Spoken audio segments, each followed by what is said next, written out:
안녕하십니까. 오늘은 망국병에서 헤어나지 못하고 있는 아르헨티나 소식을 전해드리겠습니다.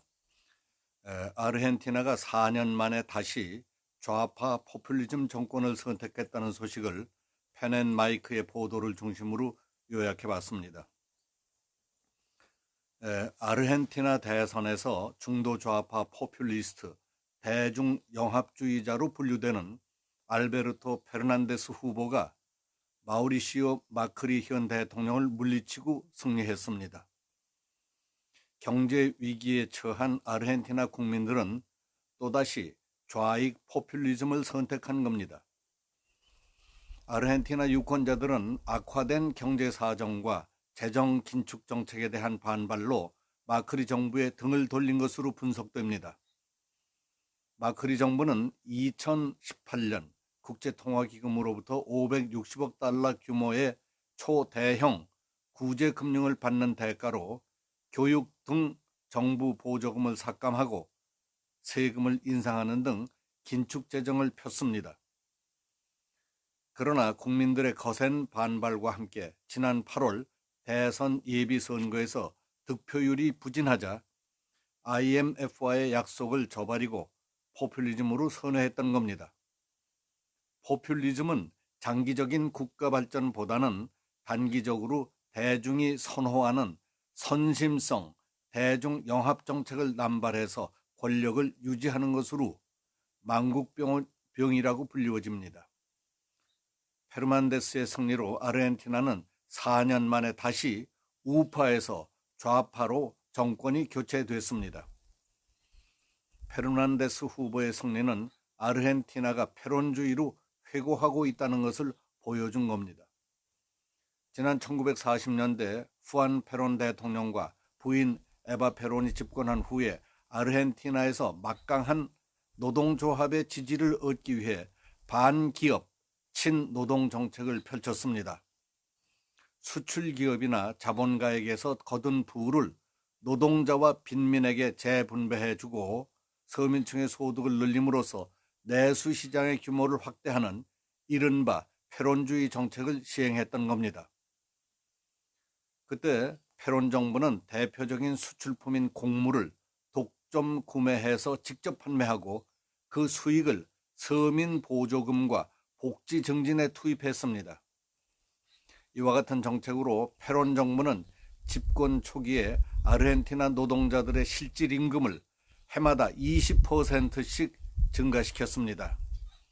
또한 무상의료, 최저임금 인상, 은퇴자 임금 확대 등 전 국민에 대한 정부 보조금을 확대했습니다. 그러나 1950년대에 들어서 주요국의 전후 복구가 대부분 완료되면서 아르헨티나 제품의 수요가 크게 줄어들었습니다. 그러자 경제는 급격히 추락하기 시작했습니다. 무리한 복지로 인한 만성 적자를 메꾸기 위해 아르헨티나 정부는 외국에서 차관을 들여오거나 직접 돈을 찍어냈습니다. 아르헨티나의 물가 상승률은 연 50%까지 치솟았습니다. 서민들의 소득은 늘었지만 화폐 가치가 자꾸 떨어져서 구매력이 형편없이 떨어졌고 무역 적자와 경기 침체로 사회가 혼란에 빠졌습니다. 아르헨티나 수도 부에노스아이레스에서 시의원으로 잠시 활동한 것 외에 정치 경력이 전혀 없는 페르난데스 후보가 대통령에 당선됐던 것은 21세기의 에바 페론으로 불리우는 크리스티나 페르난데스 아르헨티나 전 대통령 덕분으로 분석됩니다.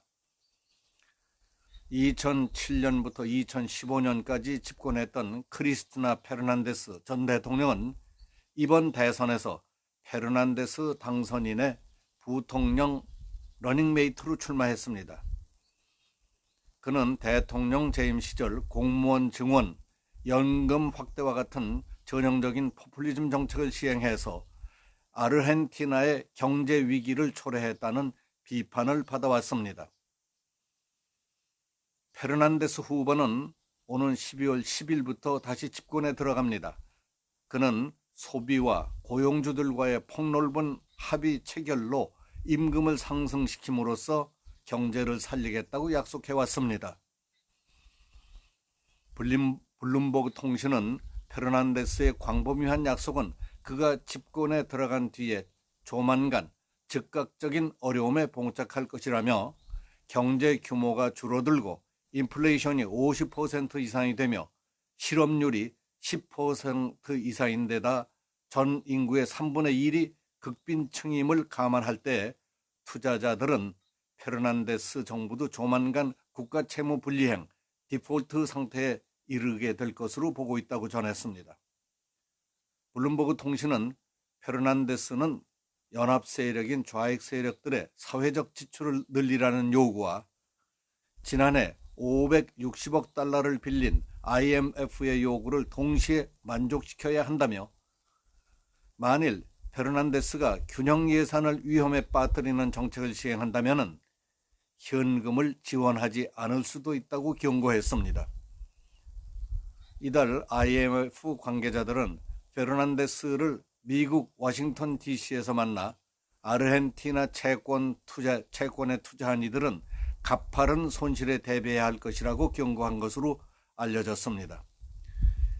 경제 위기에 처한 아르헨티나 대선에서 중도 좌파 포퓰리스트 대중영합주의자로 분류되는 알베르토 페르난데스 후보가 당선된 데 대해서 박정자 상명대 명예교수는 한번 포퓰리즘의 맛을 본 나라의 국민은 복지의 달콤한 기억을 잊지 못하기 때문에 포퓰리즘 좌파를 쉽게 끊지 못한다고 했습니다. 박 교수는 과거 2007년부터 2015년 대통령 당시 페르난데스의 공무원 증원으로 인한 200억 달러 상당의 세금 낭비, 청소년들에게 과도한 수당 지급, 연금 기준 완화로 인한 연금 수급자 급증, 민간기업 보조금 인상, 공공서비스 요금 감소 등 아르헨티나의 포퓰리즘 정책들을 열거했습니다. 그리고 인기 정책들 때문에 물가 상승률과 인플레이션 급상승, 페소화 가치의 급락 등을 지적했습니다. 그럼에도 불구하고 아르헨티나 국민들이 좌파 정권을 선택한 이유는 마약 중독처럼 한 번 포퓰리즘의 맛을 본 나라의 국민은 이를 쉽게 끊지 못하기 때문이라면서 한때 경제 대국이던 아르헨티나가 국력이 기운 결정적인 원인은 대표적인 남미형 좌파 포퓰리즘인 페론주의라고 강조했습니다. 박 교수는 우리에게는 아르헨티나가 반면 교사라면서 1세기도 안 돼서 후진국에서 선진국 대열에 오른 우리나라지만 임금과 복지, 공공부문 등 아르헨티나를 빼닮은 정책을 보면 1세기 안에 선진국으로 부상했다가 다시 후진국으로 추락하는 유일한 사례가 되지 않을까 걱정이 된다고 말했습니다. 오늘은 아르헨티나의 정치 정세에 대해서 생각해 봤습니다. 감사합니다.